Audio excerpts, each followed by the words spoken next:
Bonjour et bienvenue à la minute de formation offerte par Actualisation.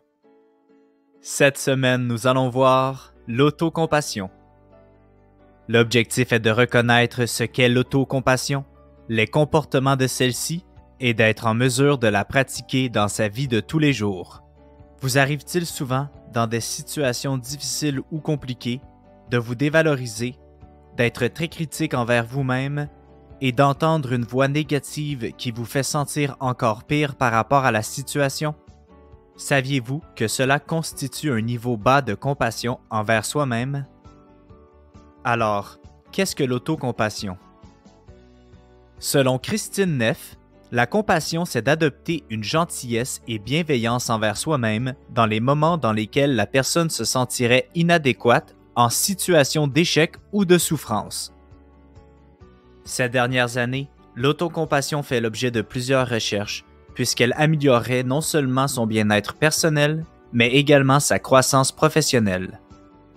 Il est à noter que l'autocompassion et l'estime de soi sont deux choses distinctes. L'autocompassion n'implique pas de jugement envers soi-même ou par rapport aux autres. Elle se soucie plutôt d'améliorer son bien-être personnel et de rebondir rapidement après des situations difficiles ou compliquées. Une personne qui a un niveau élevé de compassion envers soi-même démontre une gentillesse et bienveillance envers elle-même, une reconnaissance de la normalité des échecs et souffrances dans la vie, et une acceptation et reconnaissance des sentiments et émotions négatives, mais sans pour autant que ceux-ci prennent le dessus. Mais comment peut-on pratiquer l'autocompassion? Identifier et exprimer ses sentiments. Pratiquer la reconnaissance chaque jour, ce qui permet de se concentrer sur les aspects positifs de sa vie plutôt que ceux qui sont négatifs.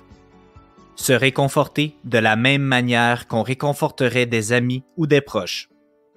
S'aider à passer à autre chose rapidement en adoptant des pratiques saines qui permettent de mieux traverser les épreuves difficiles.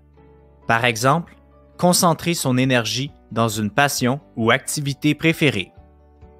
Relativiser par rapport à la situation qui est arrivée. Personne n'est parfait et personne n'a une vie parfaite. Donc, ce qui vous arrive peut arriver à n'importe quel être humain.